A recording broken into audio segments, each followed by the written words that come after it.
6 bab. İsraillarning vahimasidan Irixa shahrining darvozasi mahkam etilgan bo'lib, hech kimning kirib chiqishiga yo'l qo'yilmagan edi.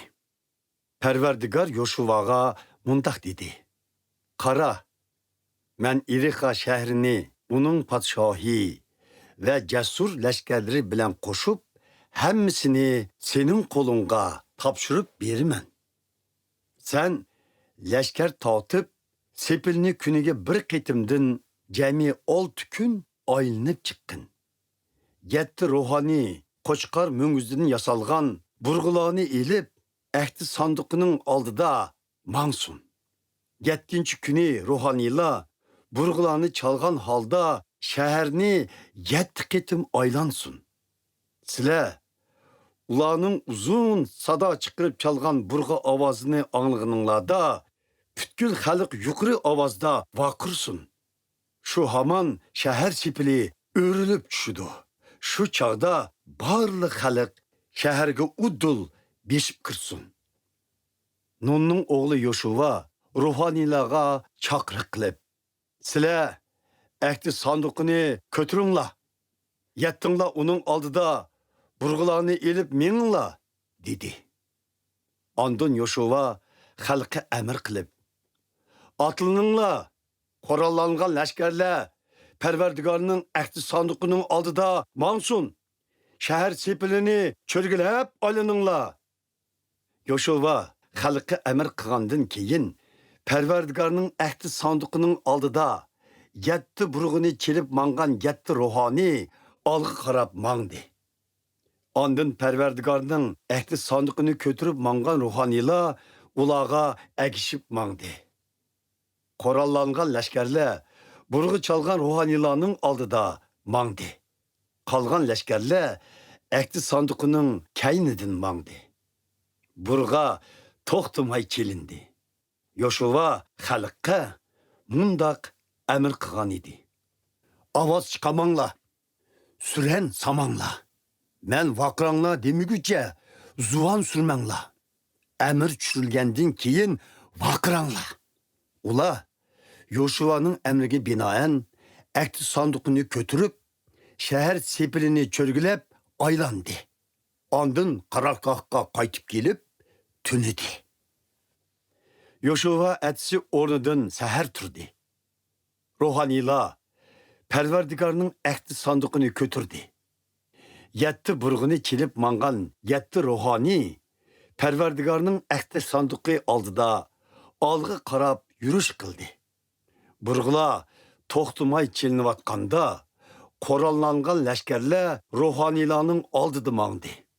Qolgan lashkarlar Parvardigorning ahdi sanduqining kaynidan mangdi. Shundoq qilib, 2-kuni xalq shahar sepilini yana bir qitim cho'rgilab aylanib, qarorgohga qaytib keldi. Ular uda 6 kun shundoq qildi.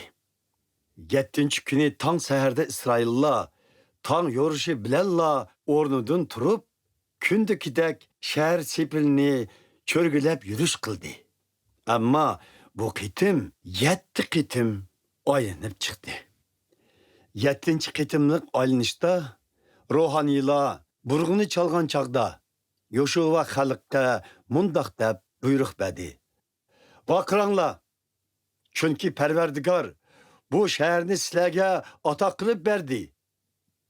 Irixa shahri va uningdagi barliq narsalarni Parvardigorga atab tal-to'kis yo'qitinglar. Faqat Poyisha Rahob va uning oilasidagilarni bizning chorlug'uchilarimizni yo'shirib qolganligi uchun tirik qoldiringlar. Sizlar Parvardigorga atab tal-to'kis yo'qitadigan har qanday bir narsani ilvoguchi bo'lmanglar.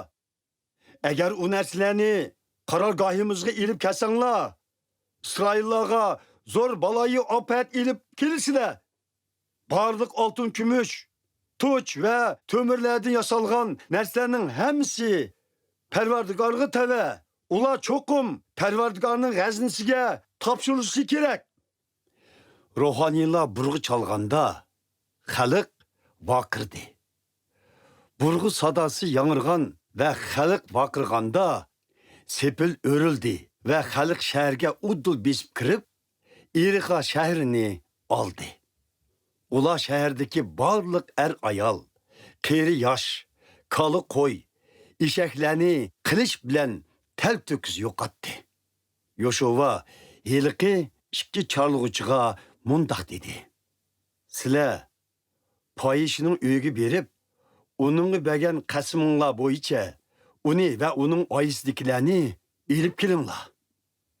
Ular ikkisi Rahobning uyiga berib, uni, uning ota-onasi va barliq qarindoshlarini elib kelib, ularni İsraillarning qarorgohining sirtidagi bir bexatar yerga o'rinlashtirdi.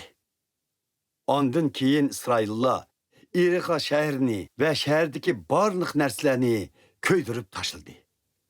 Faqat altın, kümüş, tuç, tömürlərdən yasalğan nərsələr elib kelinib, Pərverdigarının xəzinəsiga tapşırıldı.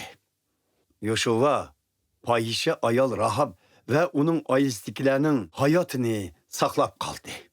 Çünki o, Yoshua İrixa şəhərini çallaşqa əvətkən adamlarni yoşurup qalğan idi.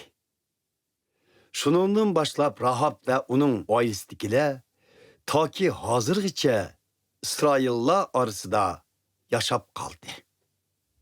Şundan keyin Yoshua qarğış yağıdığan agahlandırış çıqadı.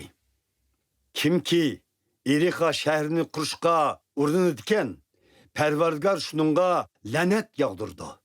Kimki şəhərinin ulunu salıdikan, onun tuncu oğlu qaza qılıdı. Kimki şəhərinin dərvasını ordutudikan, o kenci oğludan ayrıldı. Pərverdigar Yoshuaga yar bolğaçqa, Yoshuaның şöhrəti bütkül zeminga tarqaldı.